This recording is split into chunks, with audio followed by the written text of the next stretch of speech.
I have. I've been here. Okay. This is so cool. This is like Lane Country Safari, but you don't have to drive. Yes. Except We are at the Fountain of Youth. So excited. Beautiful. I ain't never seen her peacocks. in real life. We got here a little bit late, but we are joining the rest of our homeschool group. We are so excited to be joining Heritage Homeschoolers again. Wow.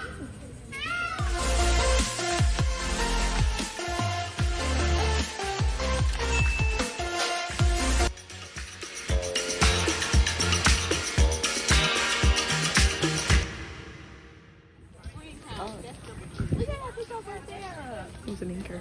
Mm-hmm. Some cannons, some more peacocks. I'll show you this real quick. Baby peacock. Pigeons. New York pigeons down here in Florida. Guess everybody fly south for the summer. Oh wait, that's winter. Oh! Can't be under no trees now. Top of the watchtower. Oh. Wonder if it has any historic significance. Yeah. I'm sure because there's That's what it look like the things in front of it that tells you those little things. Memorial like thing. Yeah. So I'm sure it has Yeah. significance.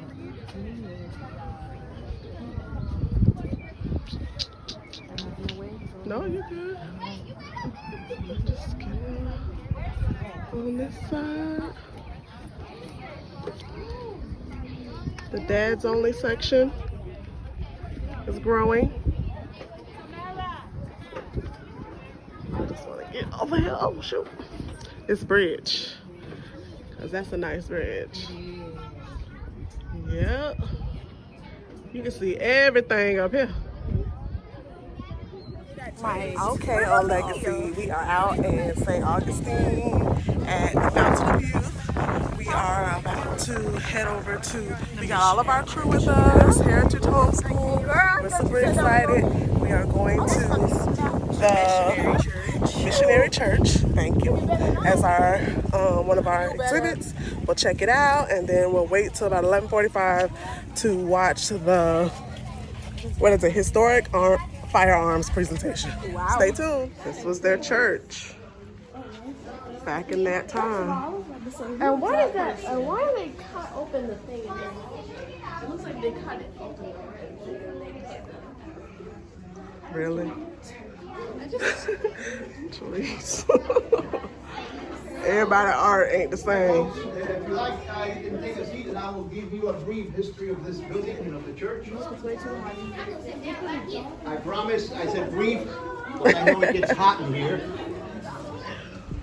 Sit down. Say it, we're gonna have church.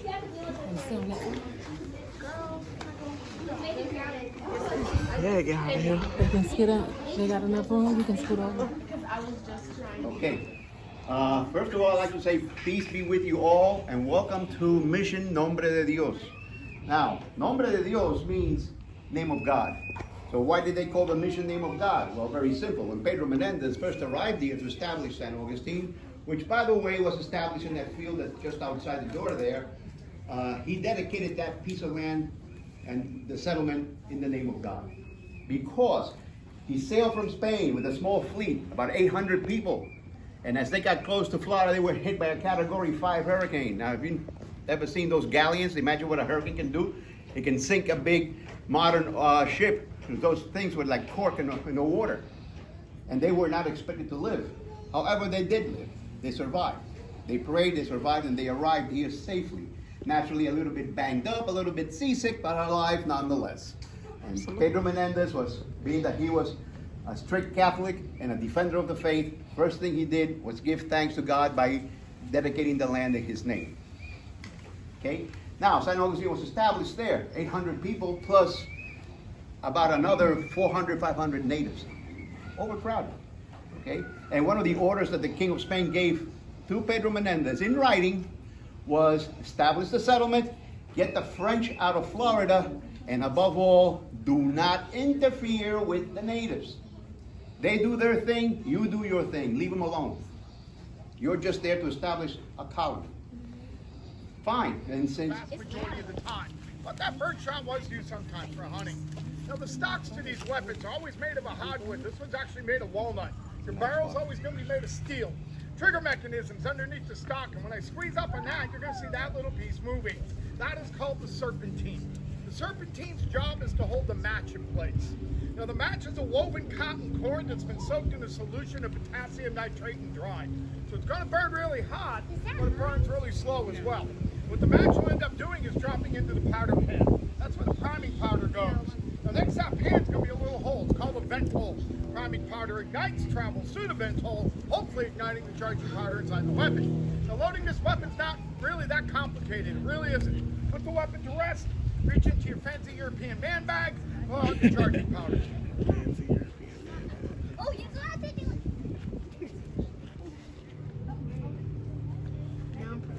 Now, for the purposes of the demonstration, we're only using around 70 to 80 grains. If I was actually going to put a ball down range, we'd be using about 140. Next step is going to be wadding. Wadding in Europe at the time is a prefabricated felt plug that's been dipped in olive oil. Once you get your wadding down the barrel, the ball's going to be go next, right on the top. Now the whole thing's going to get rammed through the breech of the weapon. Now the wadding's job here, guys, is simple. Keeps everything in place. Keeps the powder exactly where you need it. Then that ball's going to tighten in on top of it nice and snug. So say, for example, you're running with the weapon. Nothing will come spilling out the front. Next, we're going to prime the weapon. The priming powder, it's a lot finer, burns a lot faster than the charging powder does. And the powder pan's actually got a bowl in it. So all you got to do is fill the bowl up. Once you get the bowl filled, seat the powder, close the pan cover, blow on the top. You do not want excess powder on top of that cover, guys. On a windy day, a spot could fly off this match. If it makes contact with that, the weapon could discharge before you're ready. If that happens, the guy in front of you is not going to be very happy. Okay, 2 commands here. A poot to point, fuego for fire. It's going to sound like a shotgun, so like you guys over here, especially, you might want to cover your ears up. Okay, let's set our match. Snake. The match is set, cover's open, here we go. Putin! Wait up! That made me jump. My ears. Guys, these match locks are going to come out around 1475, 1476. Different variants of these are going to be in use all the way to the early 18th century. However, when first introduced to the Americans, they had a higher success rate in places like northern Mexico, the American Southwest, even up my neck of the woods in New England. And that's because of Florida's climate. Guys were, of course, important too. Safety of traveling and trading. Look. Can y'all see that? There's some of our juniors right there. I think anything tiny is cute. Yes. The civilization of it.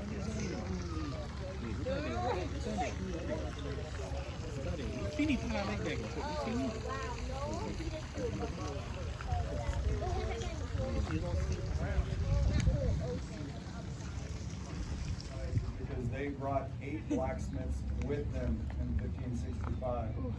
So out of the 800 people, 8 of them were blacksmiths. We know what their names are. They brought 21,000 pounds of iron and steel with them, which they needed to because there's no iron in Florida. There's no metal in Florida. And even if they had iron ore here in Florida, which again they don't, they wouldn't have had the resources to start a mine and start a refinery. So they were pretty much forced to bring everything with them and make it after they arrived here. The blacksmith shop is open so that you guys can see in, which is great, but it makes it more difficult for the blacksmiths because we need to be able to see the glow of the metal because that lets us know that it is a working temperature. And if you get the metal out into direct light. Of course, the sun's behind a cloud right now, but you can see that it becomes extremely difficult to see that the metal's hot at all. when in fact it's very hot.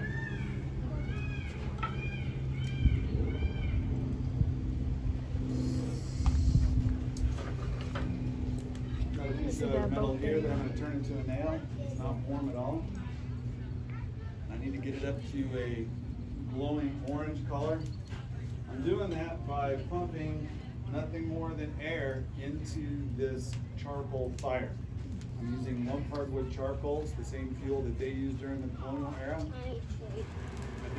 And we're able to get the interior temperature over 1,500 degrees Fahrenheit, which is more than enough to get this hot enough to start fashioning out a nail. The way that I'm going to do it is I'm going to take the blunt end of that piece and I'm going to hammer this out to a point. When I do that, it creates 4 sides on the nail.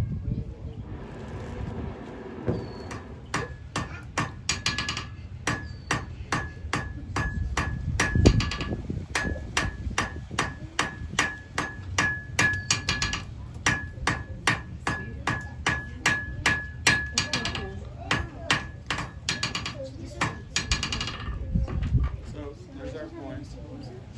I'm going to put it back in the fire and heat it up so that I can notch it, twist it off, and put the head on the nail. Wow. Good, because I'm making a long one. So that's going to be the nail.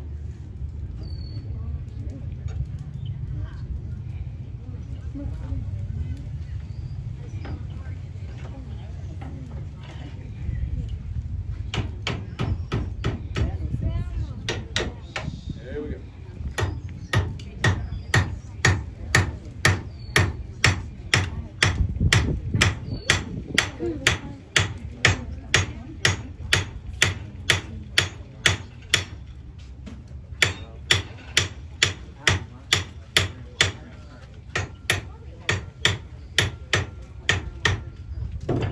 So this is what the nail came from. It's still hot, which means the nail is still hot. You guys are good at this. The nail is still very hot, so it needs to be quenched. Quenching cools it down and hardens it. It cooled down so fast that it's actually cold when I touch it to my cheek. So how do you know it's going to do that? I've done this. It's not, no risk involved. They didn't understand the molecular part of this. Okay. Take your time, preacher. We're going to the Fountain of Youth so we can get 10 years younger. Right? Yes. Yes. Who got it? Oh, good. They should be up here. And you don't And then we're going to lunch after that. Wait, you fill it up with the cup? I like a flip it. You fill it up with the cup?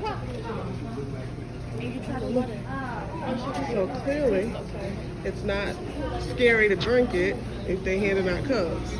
Oh, I can't. That's all I'm gonna think. It's okay. It's So do you not remember when we scary. went to Dairy Queen and the water was green? Oh, I mean yellow. Sis, Now, do you want to be useful? you eat hot Cheetos, so you can definitely have a little water and be okay at the Fountain of Youth. If you eat hot Cheetos, you'll live at the Fountain of Youth.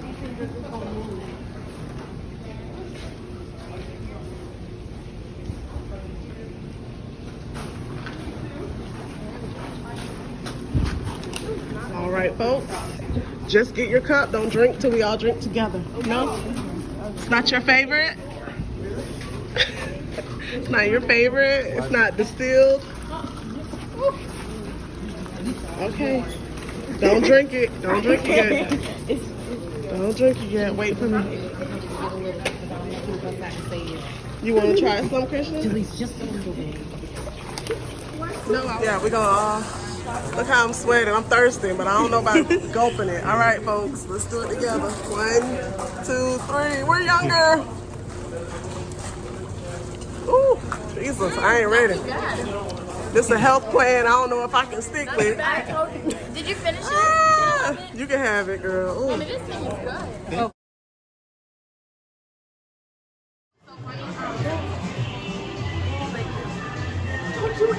my child like that again.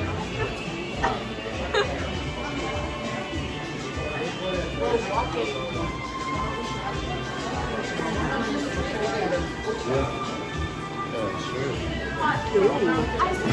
Florida, for real. The retired life, for real. Yeah, that's a retired shirt. Ooh. Ice cream shop.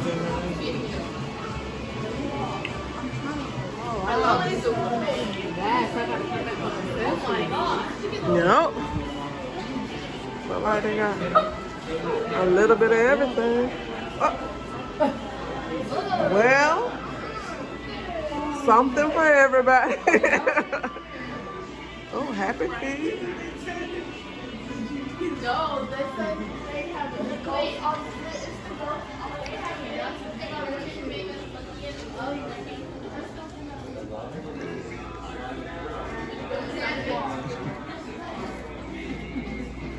This guy.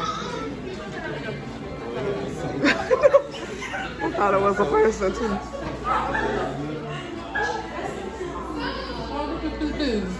Oh, for dogs. Something for everybody.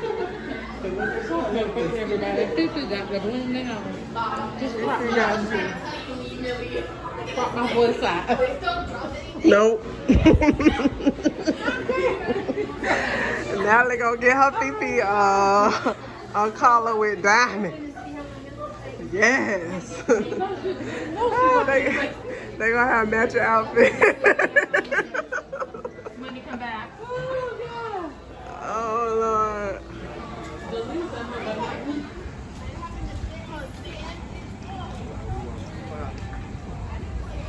Who said that, Christian?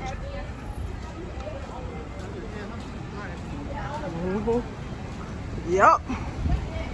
It's been real, St. Augustine.